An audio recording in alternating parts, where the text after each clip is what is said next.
Game changer post Dil Raju కోలుకోలేని దెబ్బ కొట్టిందా? మీడియాలో ప్రముఖంగా కనిపిస్తున్న Dil Raju, Mythri movie makers, mango media, సుకుమార్లనే కాకుండా మరో 15 మంది ప్రముఖుల ఇళ్లు, కార్యాలయాలపై దాడులు నిర్వహిస్తున్నారు. అయితే తెరపైకి మరో కోణం వెలుగులోకి రావడంతో పరిస్థితి ఆసక్తికరంగా మారింది.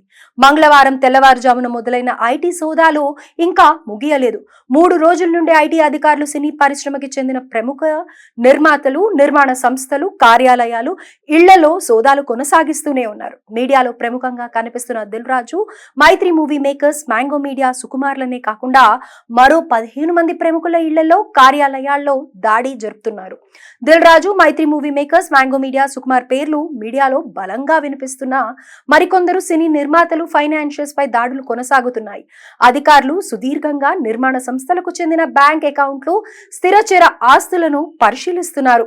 అభిషేక్ పిక్చర్స్, ఏకే ఎంటర్టైన్మెంట్స్ మొదలగు ఆఫీసులపై దాడులు జరిగాయి. అయితే ఈ సంస్థలలో విదేశీ పెట్టుబడులపై అధికారులు స్పెషల్ ఫోకస్ చేసినట్లు సమాచారం.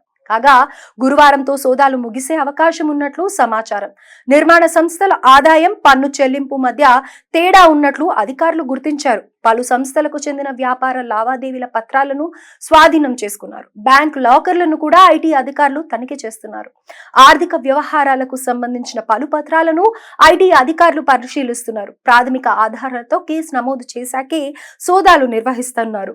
మొత్తం 55 బృందాలు ఈ సోదాల్లో పాల్గొన్నారు. సంక్రాంతికి భారీ బడ్జెట్ తో సినిమాలు తెరకెక్కించిన నేపథ్యంలో దిల్ రాజు నివాసంలో సోదాలు జరగడం చర్చనీయాంశంగా మారింది.